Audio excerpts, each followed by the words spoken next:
In a few simple steps, we're going to show you how to drive your new stove so it performs just how it should, burning efficiently and in an environmentally friendly way. Put your feet up, relax, and get ready for your first Euroheat driving lesson in the company of your own personal stove trainer, Gordon.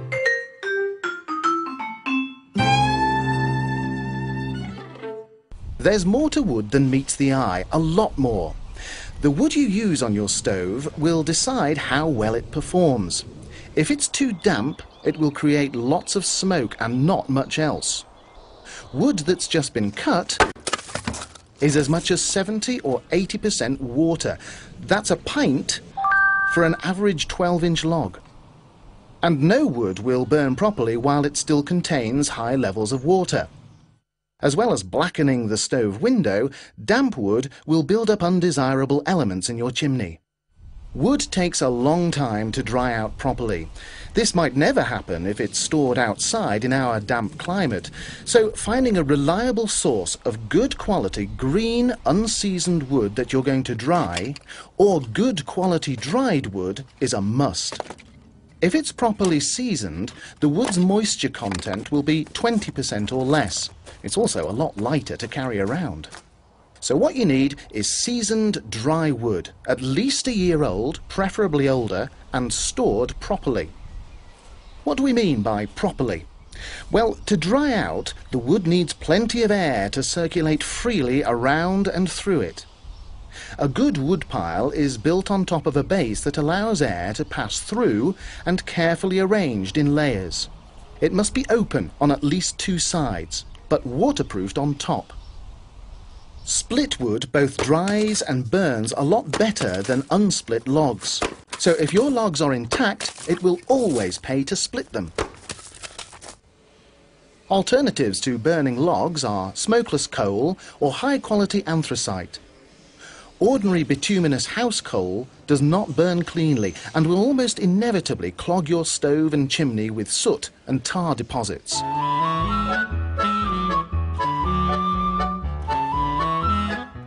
This is it, the first and probably most important part of your Euroheat driving lesson: preparation.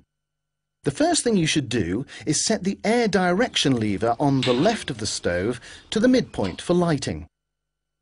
That means air enters the stove from both the bottom and the top. The air volume dial, meanwhile, should be turned to maximum.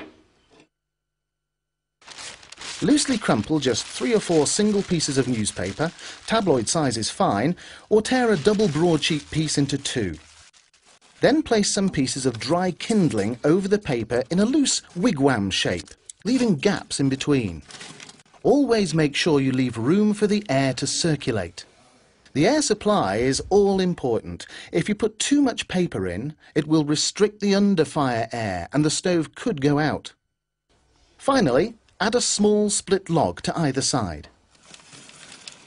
Having made sure that the paper is accessible in 3 or 4 places, you're now ready to light up. Use long matches if you can to avoid getting burned. And there she goes. That's how easy this stove is to light, if you follow the guidelines. After a couple of minutes, as soon as the kindling is burning vigorously, you can move the air direction lever from the mid-lighting position to the top wood-burning position for over-fire air and leave it there.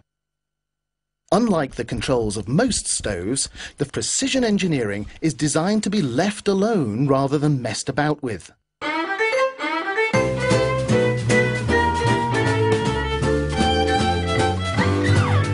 With the kindling burning well and the stove operating with over-fire air only, you can now add 1 or 2 small logs. To avoid any smoke passing into the room, always open the door slowly. Use the fire glove supplied with your stove to add the wood, leaving ample gaps between them for that all-important airflow. When these logs are burning nicely, you can add a few more. After 10 minutes or so, enough heat will have built up in the flue to reduce the air volume from the maximum down to its normal working setting, normally halfway around the dial.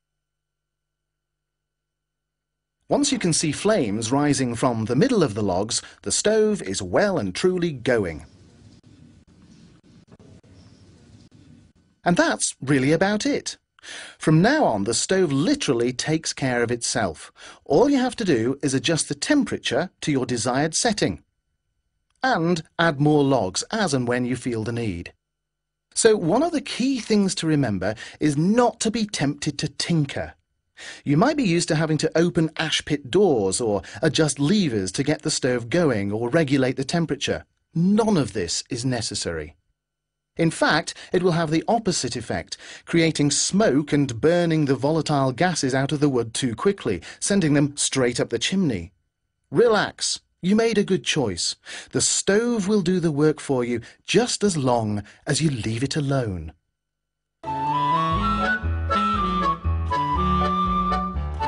The printed user guide that came with your stove has loads of useful information presented in an attractive and informative way. For instance, you'll find out about advanced stove driving techniques, like emptying the ash pan while the stove is burning. Marginally opening the upper door first before you remove the ash pan will stop the stove turning temporarily into a roaring inferno.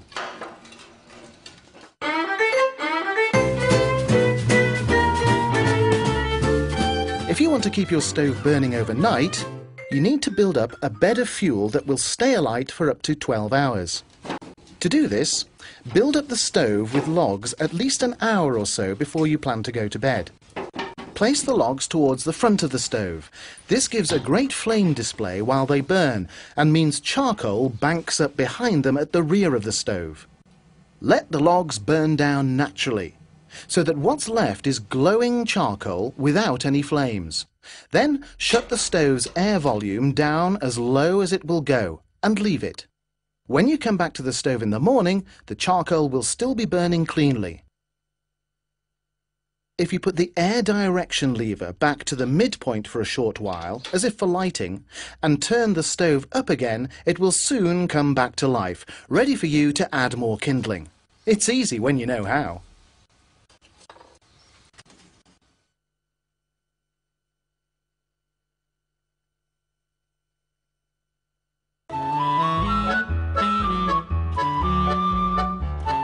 The principles of burning manufactured smokeless coal or anthracite are much the same as those that apply to wood. Light the fuel with crumpled newspaper and kindling, or you can use firelighters. When the coal is alight, you can add another layer, gradually building up the fire, leaving the lever in the mid position for smokeless coal, or closing off the overfire air for anthracite. Before adding any further layers of coal, you should make sure that there are no significant flames, and always riddle the grate. As with wood, it's all about getting the stove burning correctly and leaving it.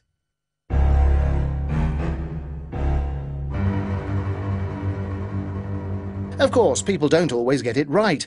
Not everyone will read the instructions or watch this video. We've put together a top 10 of the most common mistakes people make, so you can avoid them. First, number 10, too much paper. This will restrict air and prevent the stove from lighting properly. If you use large pieces and screw the paper up too tightly, it will smoulder rather than burn with proper flames. Similarly, at number 9, overdoing the kindling. Remember, you only need just enough to ignite the logs. At number 8, we have too many logs too soon.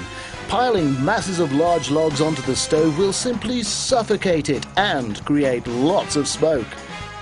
At number 7 is leaving the stove on the midway lighting setting when burning wood, instead of changing to the correct top position. The impressive roaring fire effect is strictly temporary and will burn out all too quickly. The number 6 hazard is leaving the stove's air volume dial at maximum. Maximum is for lighting only. By leaving it at this setting, far too much air passes through the stove, and this excess air actually starts to cool it down.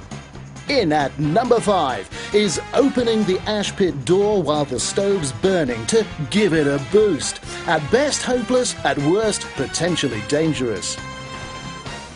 Number 4 driving hazard is loading up the stove with fuel to burn overnight.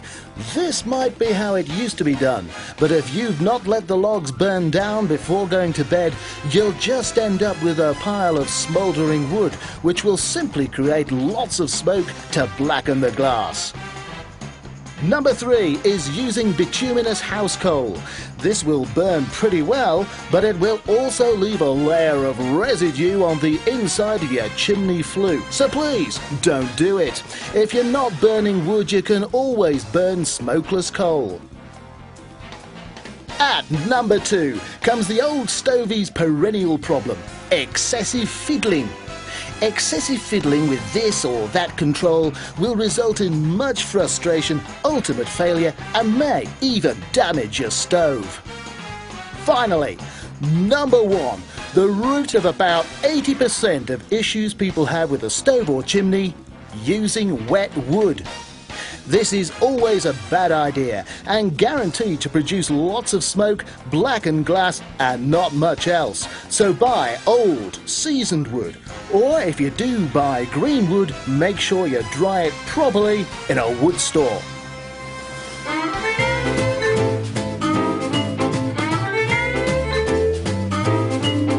By reading the user guide and following the simple instructions on the DVD, your new stove will give you years of faithful, trouble-free service. Of course, if you do have a question about your stove, don't hesitate to call our technical support helpline on 01885 491117.